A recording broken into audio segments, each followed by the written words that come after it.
What's going on, everybody? I hope everybody's still doing well and staying safe and healthy out there. Today, I'd like to work on this particular recording. This is Doug Raney's version of Lean Years.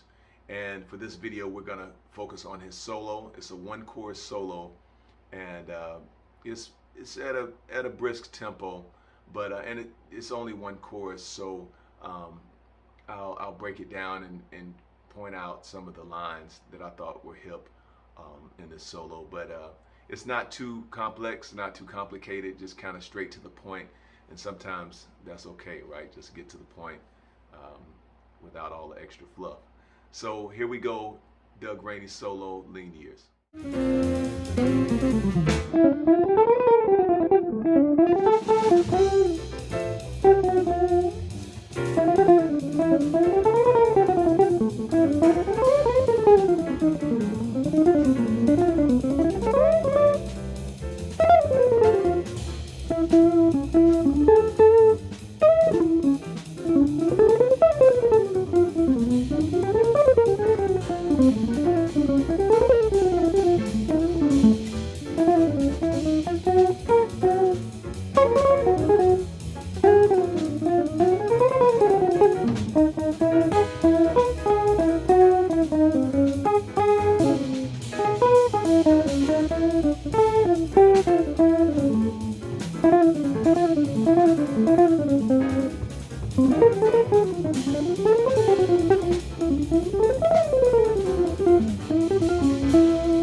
All right, so let's go through this solo. It's one chorus solo. The key for playing the solo in a performance at the performance tempo, make sure you keep your picking hand loose. Your wrist, you have to stay loose when you're playing at tempos like this. Not just this song, but any fast tempo song, because what happens through my experience is that when you start to get stiff, it messes with your articulation, and it also your pick may get hung up on the string if you're too stiff, and it makes your playing choppier because you're trying to play these fast lines, but your wrist is too stiff. So then you'll start trying to use your elbow, and the best thing to do is just try to keep it even and loose. And even if you have to increase your volume in order to compensate, just you want your touch to be even, light, and fluid. If you have to increase your volume so that you can, I made it a point, particularly because you never know how loud the band is gonna get. I made it a point to always turn my amplifier up loud and then turn the volume down on my guitar so that I have some room to raise the volume if I need to compensate for the band. I'm sure for those of you all who have performed or who are performing musicians, you've been in situations where the band, the drums may be too loud, or everything starts to get loud on stage, and you have a hard time hearing yourself. And if you've already cranked your volume on your guitar, all the way up, you don't have any room for any more volume room, and then if your amp is not close by you can't be reaching for your amp. So it's just good practice to leave some volume on your guitar. That way, if it's a fast tempo and you want to be more relaxed with your wrist and your picking hand, you have some room for negotiation on your volume switch. So with that said, let's go through the solo, and it starts off like this on the break. So Doug is playing this.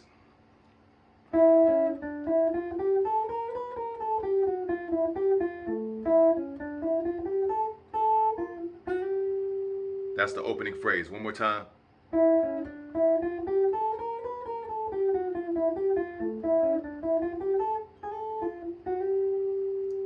Then you're gonna go. It's right here.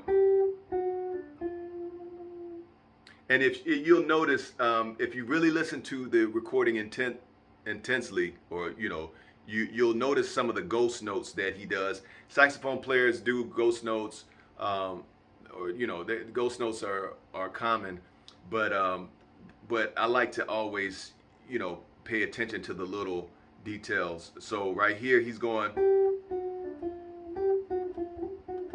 rolling this index finger. And as with all my videos, I like to preface everything by saying there's numerous ways to finger this solo. This is just the way that I found easiest, and particularly because you got D minor here. The song is based in D minor, so I'm using this like Dorian system, right? Dorian harmonic minor-ish part of the fretboard to play the solo, because I find it easiest. So we have,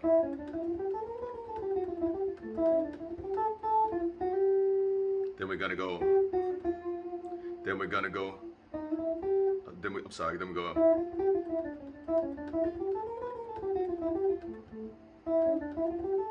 then he's gonna slide up here. So let's go back over that.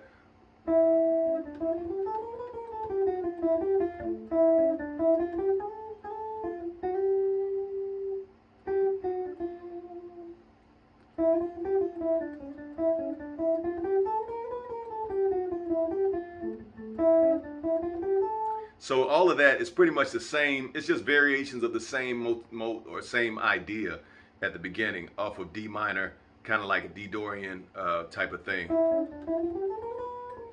It's a little chromaticism right here.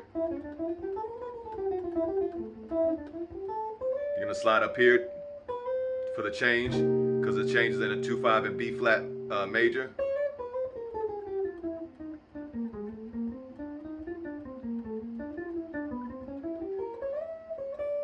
Then we're gonna go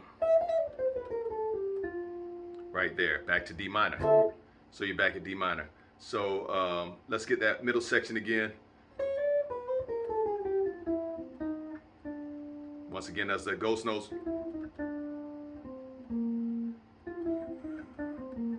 So I'm sorry. Right there. You slide into that.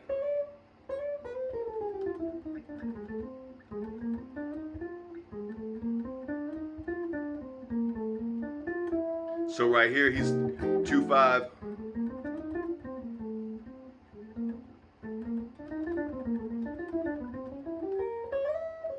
And it just plays off a diminished run. So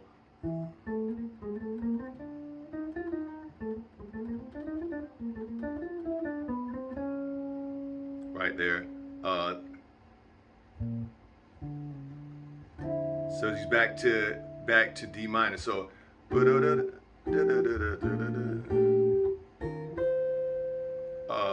the chord before the D minor is going to be an E flat dominant. So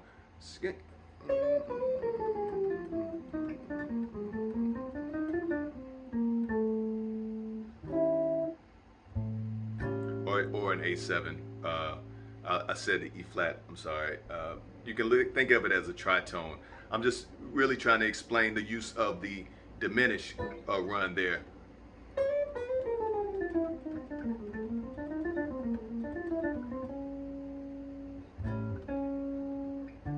Then we're back to the D minor. Right there. And that's the last run. He does that a lot, or an inflection or a variation of that. Then I jump down here, back down here, because it's like almost like a reset. So the other thing I like to let you guys know is that you use different fingerings and the whole quote unquote cage system and all of these things to basically teach your hand where to go, or give your fingers muscle memory.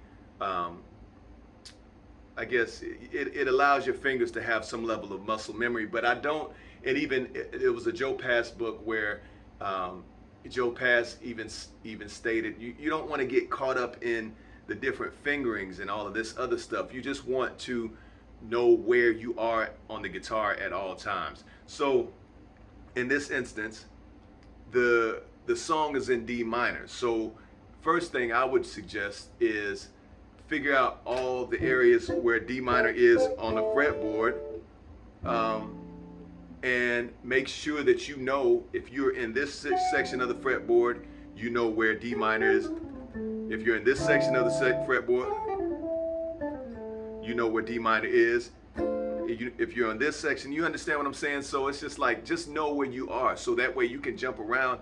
And I can guarantee you 100%, nobody is going to care where you are on the fretboard as long as you execute the solo and you know exactly the key, where you know where you are. You know what I'm saying?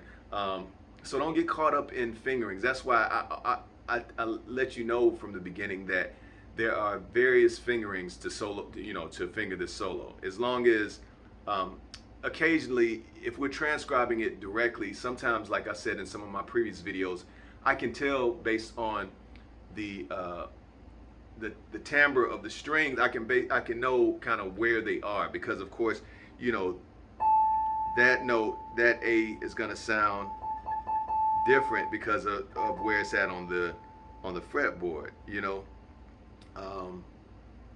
but don't get caught up in the fingering. So just, we're gonna jump back down here. So we were up here. I chose to come back down here. You could have stayed up here, but based on what I was hearing on the record, so this E sounds different from this E.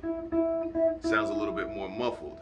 So from what I was hearing, it sounded like he jumped back down here. But you could have stayed up here. You could have stayed here.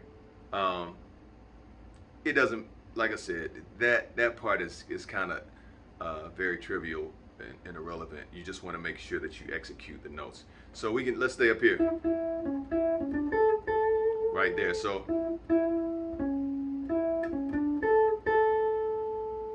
we're in D minor, then he's gonna go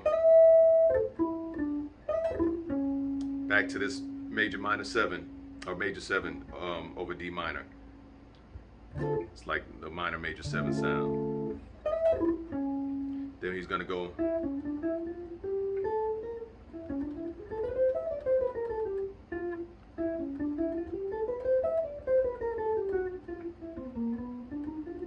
so once again, he's kind of playing around the same kind of, not necessarily patterns, but same ideas.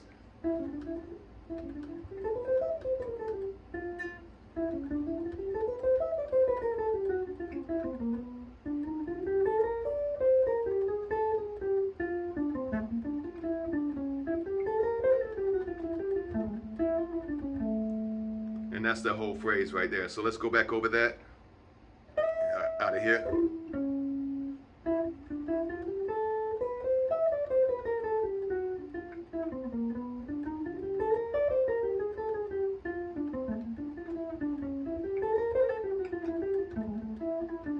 One more time.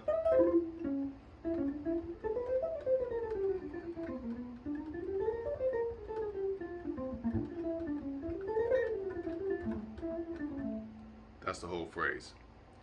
Then we'll go down here.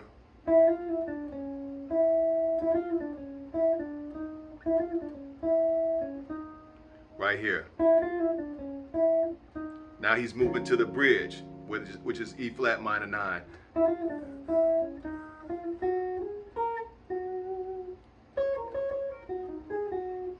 Same thing again.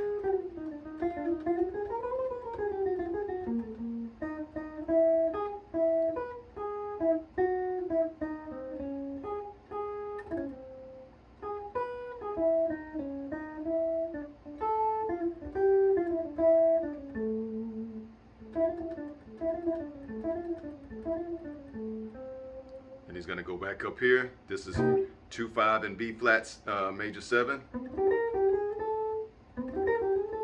I'm sorry, he does this.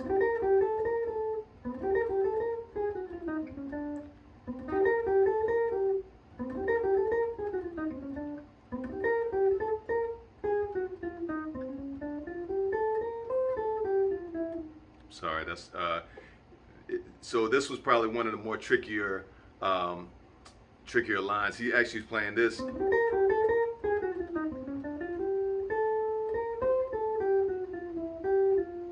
which is a little different. So we got,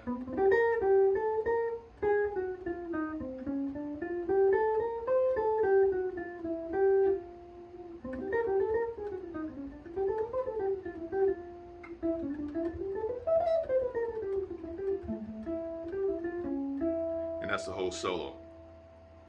So as you can see and hear, he is playing a lot of the same ideas, but it's no different from Grant Green, even Pat Martino.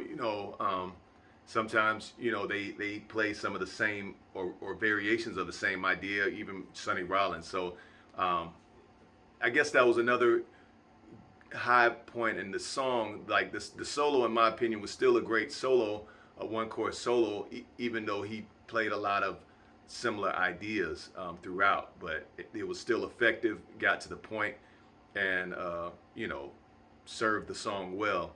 So I just wanted to just highlight this particular version of Lean Years. As we all know, Pat Martino passed away, and I really dig Pat's version of Lean Years as well. His version is a little bit slower than this one, but still killing, of course. I think it has Joe Farrell and some other great musicians on it. It came out in like the 60s, late 60s. This one, I think, this is Doug Raney's second record. So I think this one came out in like the early 80s or late 70s. But at any rate, I hope you all enjoy the tutorial. Just keep those things in mind that we talked about as far as keeping your wrists loose, especially when you're playing fast tempos. Just try to relax as much as possible. When you get tense, you're done. Like, especially at fast tempos, when your muscles start tensing up or your wrist starts tensing up, you might as well play in whole notes or or half notes at that point, or just comp your way out of the solo, because you want to make sure that your wrist stays loose. And just practice playing at fast tempos, just so you'll be more comfortable with executing lines at that tempo. So I hope that helps. Talk to you guys soon. Stay safe and healthy, and I'll see you.